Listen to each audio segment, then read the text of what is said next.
There's so much to highlight about this game. I think ultimately we walk away from this World Cup qualification phase in the best way possible. We defeated Argentina at home, and Ener Valencia scores on his 100th cap for the national team. In this video, I'm going to be sharing my thoughts about the game and things I'm looking forward to for the upcoming friendlies.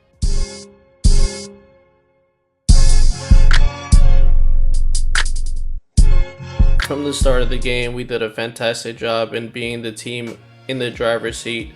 Since we were the home team, we were expected to set the tone for the game, and I think that the boys accomplished that with bringing a high level of energy physically and mentally. One of the things that I was hoping for going into this game was seeing how many opportunities our attackers were finding themselves in front of goal and being able to take shots and hitting them on target.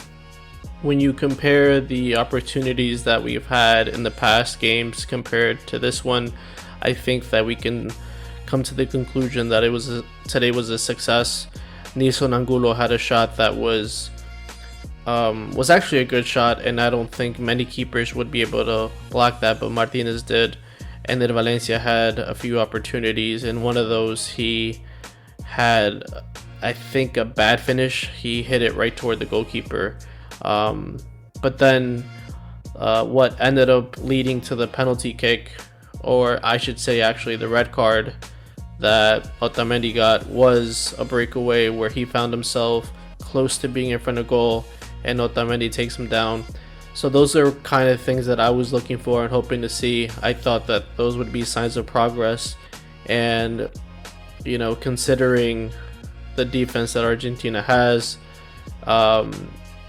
it was never going to be easy.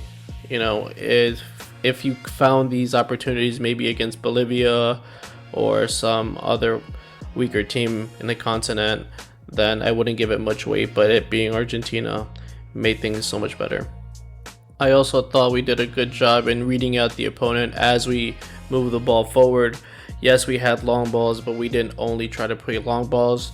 There were moments where we had the ball in the back and Argentina collectively slowly pressed forward, trying to keep those areas tight in the middle, and I was happy to see that we were able to control that. We didn't fall into pressure, we didn't force any passes through, but we were able to stay patient and hope for some openings, and for the most part we did. We were able to move the ball within our center backs and found some gaps either on the sides or in the middle.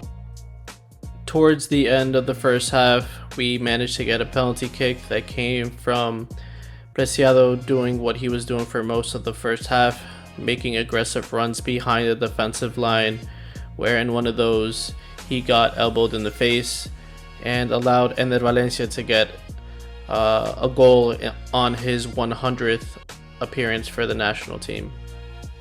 At the start of the second half, I kind of had a feeling that with Argentina being down a man and knowing that Ecuador had a few players under yellow, that they would try to provoke fouls, they would try to find ways to get more of our players to receive yellow cards. And in the 50th minute, that's exactly what happened with Moises Caicedo, who ended up getting a red card and will be missing the first game of the World Cup. But I remember also thinking going into the second half whether it made sense to start making subs. At that point, I think we had 3 yellow cards, one with Caicedo, another with Plata, and somebody else. But I remember thinking, okay, does it make sense to sub them out? And I just remember thinking it's too early in the game. The first half had just finished. I did see Caicedo be very cautious with his tackles at the end of the first half, so I thought maybe he would be able to last a little bit longer, maybe until halfway into the second half, and then sub him out. That other player that had gotten a yellow card was Preciado, who got subbed off before the second half, and Yeboah went in for him. I guess it made somewhat sense to put him in. We were down.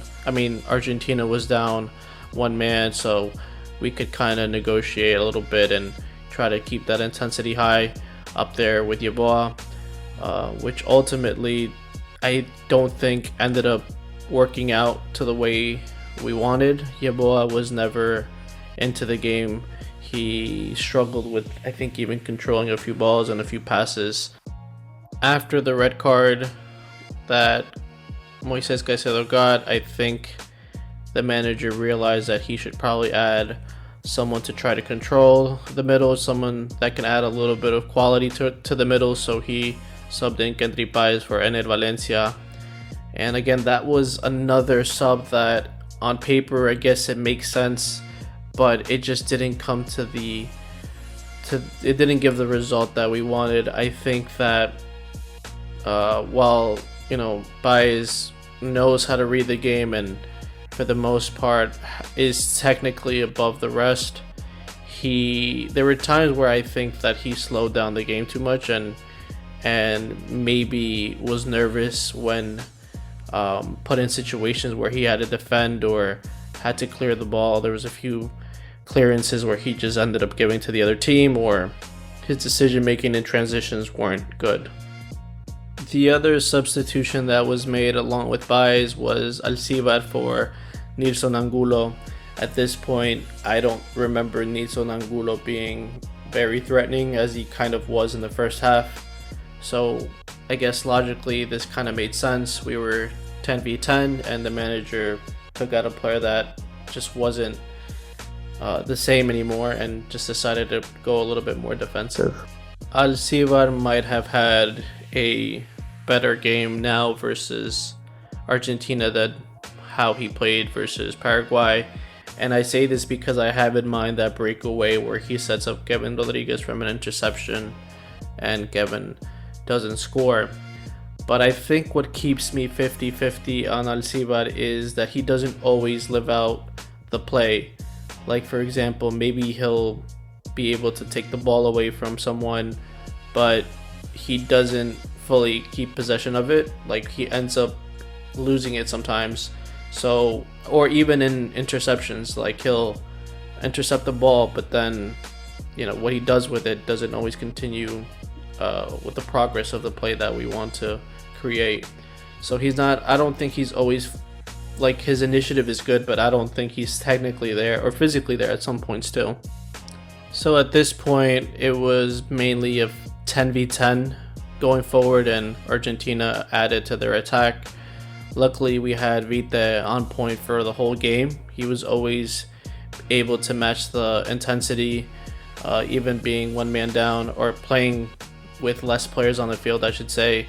And I think that the manager did a fantastic job by bringing Alan Franco to the right back position, because before he did that, we were suffering big time there.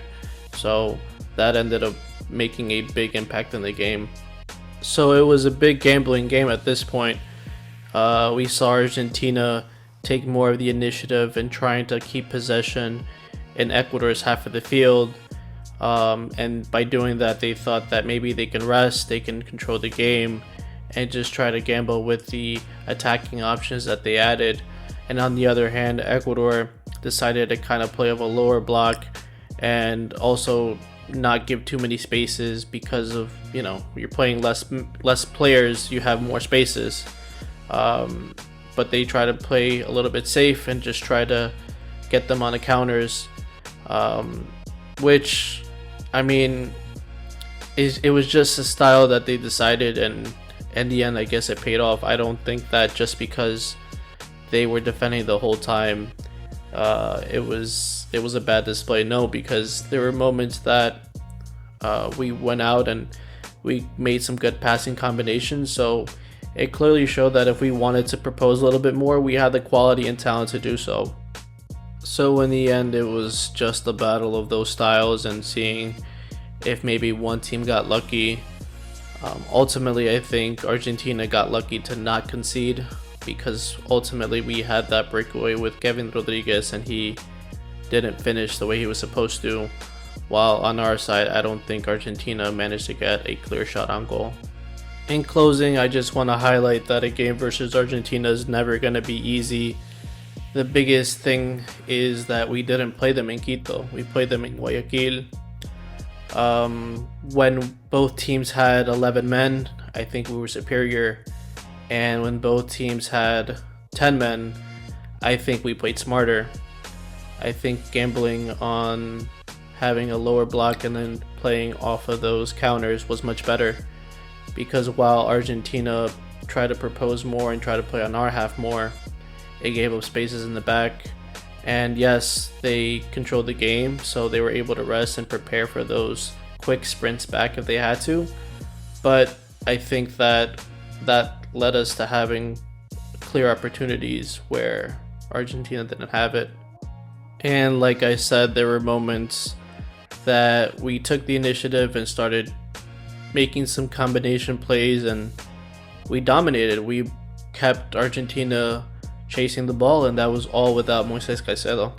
Looking forward into the upcoming friendlies that we have in October and November, it'd be interesting to see how we continue growing in the attack. Like I said, one thing for me was being able to see our attackers have shooting opportunities in front of goal, where the ball meets them in front of goal and they're able to shoot right away. And we saw that. And again, this was against Argentina, which, it's going to be very tough to do in general. So on paper, we're technically supposed to be facing teams that are not to the same level as Argentina. So I think seeing some progress there is to be expected, and being able to score more goals. I'm also interested in seeing how Pervis Estupiñán, how his performance is in the upcoming months, because today a big question came about: is there a spot for him now? Because Hincapié did a fantastic job. So it'll be interesting to see how he does with his club and how he goes into the upcoming friendlies.